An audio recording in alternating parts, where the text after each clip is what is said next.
Quintana. This Brewers team is really young, and they are learning on the job in some ways at the major league level, still winning its division, still at 92 wins, and hosting the wild card series this week. Monasterio takes ball 3, but I thought you asked a great question to Pat Murphy earlier about what it's like for this young team, and also talking about what you and the 91 Braves went through as a young team on the stage in the playoffs. Yeah, there's so much you're going to find out about your roster and your future and benefit from it, right? There's going to be some out-of-body experiences from some young players, but that's good. You got to experience it. Angel Monasterio punches one, and Alonso smothers it for the out. The postseason is not for everybody, but you can learn to be part of the postseason and have that heartbeat slow down, because it's going to be sped up. And they've checked every box this year. They've exceeded every opportunity they've been given. And now, why not, right? They got the why not attitude going into the postseason. And if everybody does a little bit what they are accustomed to doing, they're going to be a tough out in the postseason. In 91, everyone talks about worst to first, and the Braves were able to go all the way to the World Series. You're pitching Game 7 of the World Series. You're young. It's your first time in the postseason. What is the adrenaline like in those moments when the stage gets really big? Well, it's unbelievable, and you cannot approach it like afraid to fail. There's a lot of players who are afraid to fail, and they have to learn to get over that and get outside their comfort zone, because, you know, again, we're all wired differently emotionally and personalities, and it doesn't always fit in that one box that you'd like to put everybody in. I personally love it. I wanted it so much that I did it as a kid all the time, trying to be in every big game situation.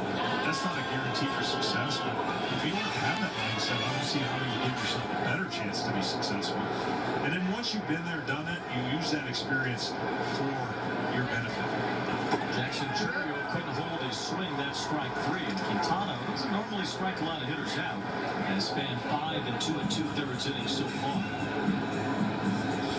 He has been on his game for the last 4 starts, especially in this one.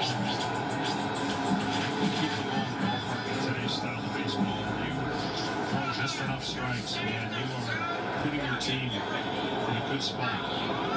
There's Garrett Mitchell. He couldn't hold his swing either, and it's 0-1. Ken mentioned it when he asked Carlos Mendoza about it, but Quintana hasn't pitched in 10 days. How much does maybe skipping a turn, not necessarily that they did, the weather impacted it, how much does that extra time this late in the season help the pitcher?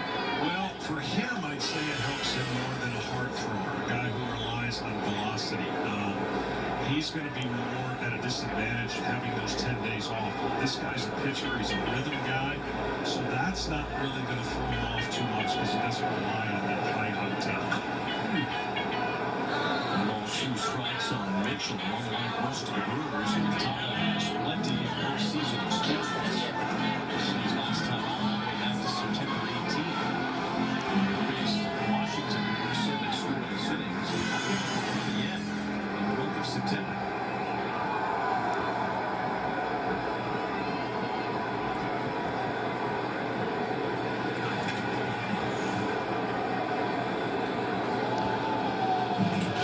Thomas made 5 postseason appearances in his career, 4 starts. In the 2017 Cubs that went to the NLCS, and was a wild card starter for the Cardinals a couple of years ago.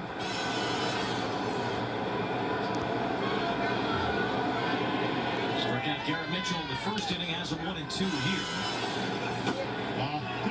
Just missed to make it 2-2. That's the beauty of just pitching. He can put pressure on the hitters and the ballers by moving the ball around. He's got the sneaky, quick 90-mile-an-hour fastball. What I mean by that, everything looks polished in his delivery, and then all of a sudden the ball gets on the hitter.